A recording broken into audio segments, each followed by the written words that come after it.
السلام علیکم ورحمۃ اللہ وبرکاتہ۔ ناظرین، استقبال ہے فکر و خبر اسٹوڈیو میں، میں رضوان احمد ندوی، ملکی اور عالمی اہم اور خاص خبروں کے ساتھ۔ تو ناظرین، اس وقت کئی ساری اہم خبریں ہیں جو آپ کے سامنے رکھنی ہیں۔ تو سب سے پہلے غزہ سے متعلق تازہ اپڈیٹ مختصراً آپ کے سامنے رکھیں گے، اس کے بعد بڑھیں گے اگلی خبروں کی طرف۔ غزہ کی پٹی میں اسرائیل کی جانب سے فلسطینیوں کے علاقے میں خیموں اور موبائل گھروں کے داخلے پر پابندی کے باعث گزشتہ گھنٹوں کے دوران 5 نومولود بچوں کی شہادت کی اطلاع دی گئی ہے۔ ڈاکٹروں نے نشاندہی کی ہے کہ یہ بچے غزہ شہر کے اندر خیموں میں رہتے تھے اور وہاں انہیں گرم رکھنے کی کوئی سہولت نہیں تھی۔ بتا دیں کہ کئی دنوں سے غزہ کی پٹی میں شدید سردی کی لہر دیکھی جا رہی ہے، جس کے ساتھ درجہ حرارت میں تیزی سے کمی اور طوفانی ہوائیں چل رہی ہیں، جس کی وجہ سے سینکڑوں خیمے اکھڑ گئے اور درجنوں کیمپوں میں پانی داخل ہو گیا ہے اور وہاں کوئی بنیادی سہولیات نہیں ہے، جس کی وجہ سے وہاں انتہائی پریشانی کا سامنا کرنا پڑ رہا ہے۔ وہ مقبوضہ مغربی کنارے میں اسرائیلی دہشت گردی عروج پر ہے۔ فلسطینیوں کا کہنا ہے کہ اسرائیل مقبوضہ مغربی کنارے میں غزہ کے طرز پر جنگی حربے استعمال کر رہا ہے، کیونکہ فوج نے ٹینکوں کو وہاں اب تعینات کیا ہے۔ جنین پناہ گزین کیمپ کے وسیع علاقوں کو اسرائیلی فوج نے اس کے ٹینکوں نے وہ تباہ کر دیا ہے۔ سڑکوں کو بلڈوزر کے ذریعے تراش لیا گیا ہے اور وہاں اڈا قائم کرنے کی تیاری کی جا رہی ہے۔ وہ نابلس میں بھی ایک مسجد پر دھاوا بول کر اس کے دروازے توڑ دیے گئے ہیں اور نگرانی کرنے والے کیمرے کی فوٹیج بھی وہ ضبط کر لی گئی ہے۔ وہ اسرائیل نے جنگ بندی معاہدے کو توڑتے ہوئے جن 600 سے زائد فلسطینیوں کو رہا نہیں کیا تھا، اب اسرائیل نے مزید شرائط عائد کرتے ہوئے ثالثوں کو آگاہ کیا ہے کہ اگر حماس اسرائیلی اسیران کی لاشیں بغیر کسی تقریب کے حوالے کر دیتی ہے تو وہ ان 620 فلسطینیوں کو رہا کر دے گا۔ بتا دیں کہ حماس ہر مرتبہ اسرائیلی اسیروں کی رہائی کے وقت ایسی تقریبات منعقد کرتی ہے جو اسرائیل کے لیے شرمندگی کا باعث بنتی ہے۔ گزشتہ دنوں اسیروں کی رہائی کی تقریب میں ایک اسیر نے حماس کے مجاہدین کی پیشانی چوم لی تھی، جس نے اسرائیل کے پورے پروپیگنڈا مشنری کو ایک ہی جھٹکے میں بے نقاب کر دیا تھا۔ دھوکہ دہی معاملے میں ہردوئی جیل میں بند اعظم خان کے بیٹے اور سماجوادی پارٹی کے سابق MLA عبداللہ اعظم خان تقریباً 17 مہینے بعد جیل سے رہا ہو گئے۔ عدالت سے ان کی ضمانت منظور ہونے کے بعد پیر کو رہائی کا پروانہ جیل انتظامیہ کے لیے بھیج دیا گیا تھا۔ وزرے کے 2 پیدائشی سرٹیفکیٹ کے معاملے میں عدالت کے ذریعے سال 2023 میں 7 سال کی سزا سنائے جانے کے بعد عبداللہ اعظم کو عدالتی حراست میں لیتے ہوئے رامپور ضلع جیل بھیج دیا گیا تھا۔ عبداللہ اعظم کے ساتھ ان کے والد اعظم خان اور والدہ تزین فاطمہ کو بھی جیل بھیج دیا گیا تھا۔ بعد میں تحفظاتی وجوہات سے اعظم خان کو سیتاپور، عبداللہ اعظم کو ہردوئی ضلع جیل وہاں منتقل کر دیا گیا تھا۔ تب سے اعظم اور عبداللہ اعظم جیل ہی میں بند تھے، حالانکہ تزین فاطمہ ضمانت پر رہا ہیں۔ اب عبداللہ اعظم بھی جیل سے باہر آ گئے۔ اور کیرل کی عدالت نے BJP لیڈر اور سابق MLA PC جارج کو نفرت انگیز بیان کے معاملے میں 14 دن کی پولیس حراست میں بھیجا ہے۔ اس سے پہلے عدالت نے جارج کو 6 بجے تک پولیس حراست میں رکھنے کی ہدایت دی تھی۔ جنوری 2024 میں ایک ٹی وی مباحثے کے دوران BJP لیڈر PC جارج نے مسلمانوں پر قابل اعتراض تبصرہ کرتے ہوئے کہا تھا کہ پوری مسلم کمیونٹی دہشت گرد ہے۔ انہوں نے مزید زہر افشانی کرتے ہوئے کہا تھا کہ مسلمانوں کو پاکستان جانا چاہیے، جس کے بعد ان کے خلاف مقدمہ درج کیا گیا اور اب انہیں 14 دن کی پولیس تحویل میں بھیج دیا گیا ہے۔ دہلی فساد کے 5 سال بعد مقامی عدالتوں میں سنائے گئے فیصلوں نے دہلی پولیس کی ناکامیوں پر نہ صرف مہر لگا دی ہے بلکہ غیر جانبدارانہ اور صحیح جانچ کے اس کے دعووں کی بھی کلی کھول دی ہے۔ گزشتہ 5 برسوں میں سنائے گئے فیصلوں کا تجزیہ پیش کرتے ہوئے BBC نے اپنی ایک رپورٹ پیش کی ہے، جس میں نشاندہی کی گئی ہے کہ ایک کے بعد دیگر مقدمات سے ملزمین کے بری ہونے کی وجہ سے پولیس کی جانچ پر سوالیہ نشان لگے ہیں کہ بہت کم مقدموں میں ملزمین کے خلاف جرم ثابت ہو پا رہا ہے۔ جن لوگوں کو ملزم بنایا گیا ہے وہ یا تو بری ہو چکے ہیں یا تو ڈسچارج کر دیے گئے ہیں۔ یاد رہے کہ 2019 میں شہریت ترمیمی ایکٹ کے خلاف مظاہروں کے تعلق سے دہلی میں کچھ اس طرح کے حالات پیدا کر دیے گئے تھے کہ فروری 2020 میں فساد پھوٹ پڑے تھے۔ ان فسادات میں 53 افراد ہلاک اور سینکڑوں زخمی ہوئے تھے۔ مہلوکین میں 40 مسلمان اور 13 ہندو تھے۔ مسلمانوں کی دکانوں کو، ان کے مکانات کو نشانہ بنایا گیا تھا اور پھر مقدموں میں بھی مسلمانوں کو ہی ماخوذ کیا گیا، انہیں گرفتار کیا گیا، مگر عدالتوں میں جب یہ مقدمے پہنچے تو وہاں ہر طرف سے دہلی پولیس کو ناکامی کا سامنا کرنا پڑا۔ دہلی فسادات سے جڑے ایک اہم مقدمے میں 18 افراد پر UAPA کے تحت بھی الزامات عائد کیے گئے ہیں، تاہم اس کیس میں ابھی تک مقدمے کی سماعت ہی شروع نہیں ہوئی۔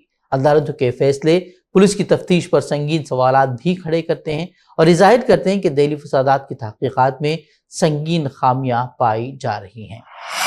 سنبھل کی شاہی جامع مسجد کے تعلق سے سپریم کورٹ میں داخل کی گئی اسٹیٹس رپورٹ میں یوگی حکومت نے مضحکہ خیز دعویٰ کیا ہے کہ نہ صرف شاہی مسجد سے متصل کنواں بلکہ خود مسجد بھی سرکاری زمین پر بنی ہوئی ہے۔ دلچسپ بات یہ ہے کہ یہ مسجد 500 سال قدیم ہے، جو محکمہ آثار قدیمہ کے تحت محفوظ عمارتوں میں اس کا شمار ہوتا ہے۔ یاد رہے کہ مسجد سے متصل کنویں کے تعلق سے وہاں یہ بات بتائی جا رہی تھی کہ یہ دعویٰ کیا جا رہا تھا کہ وہ ایک مندر ہے، اور اس کے بعد وہاں پوجا پاٹ کی اجازت مانگی گئی تھی، جس کے بعد عدالت نے پوجا کی اجازت دی تھی، جس کے بعد یہ معاملہ پھر سپریم کورٹ پہنچا تھا۔ سپریم کورٹ نے پھر اس فیصلے پر روک لگا دی تھی۔ اس کے بعد وہاں سروے کے نام پر کچھ اس طریقے کی شرانگیزی کی گئی تھی، جس کے بعد وہاں تشدد بھڑکا اور وہاں بھی دیکھا گیا تھا کہ کس طریقے سے وہاں تشدد ہوا اور پھر مسلمانوں کو ہی مورد الزام ٹھہرایا گیا۔ اور اب UP حکومت دعویٰ کر رہی ہے کہ یہ مسجد ہی سرکاری زمین پر بنائی گئی ہے۔ یوکرین جنگ کے پرامن حل کے لیے اقوام متحدہ میں قرارداد منظور کر لی گئی ہے۔ یوکرین اور اس کے یورپی اتحادیوں کی طرف سے پیش کی گئی اس قرارداد پر ووٹنگ میں بھارت اور چین نے حصہ نہیں لیا۔ قرارداد میں کشیدگی میں کمی، دشمنی کے فوری خاتمے اور یوکرین کے خلاف جنگ کے پرامن حل کا مطالبہ کیا گیا۔ اس معاملے پر امریکہ کا کردار سرخیوں میں ہے۔ اپنے سابقہ موقف سے انحراف کرتے ہوئے امریکہ نے اس پر روس کا ساتھ دیتے ہوئے قرارداد کے خلاف ووٹ دیا۔ امریکہ نے اس قرارداد کے خلاف امن کا راستہ عنوان سے ایک مختصر ترمیمی تجویز بھی پیش کی۔ اس میں روس یوکرین تنازع کے دوران ہونے والے المناک جانی نقصان پر تعزیت کا اظہار بھی کیا گیا۔ بھٹکل کے آمینہ پیلس میں ایک پروقار تقریب کے دوران مرحوم عثمان حسن محتشم صاحب کی محنت و جانفشانی سے تیار کردہ نوایتی زبان میں ترجمہ قرآن کا باضابطہ اجرا عمل میں آیا۔ اس عظیم کام کو مرحوم کے فرزندان کے تعاون سے شائع کیا گیا، جسے نوایت محفل نے اپنے لیے ایک اعزاز قرار دیا۔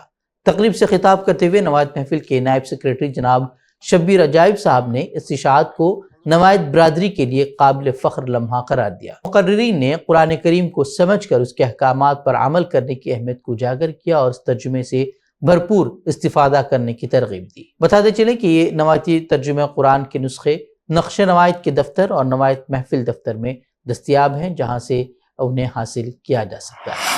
مدرسہ مصباح العلوم گنگولی میں سالانہ جلسہ اور تکمیل حفظ قرآن و تقسیم انعامات کی تقریب منعقد ہوئی، جس میں طلباء نے قرات، نعت، نظمیں اور مکالمے پیش کر کے حاضرین کو محظوظ کیا۔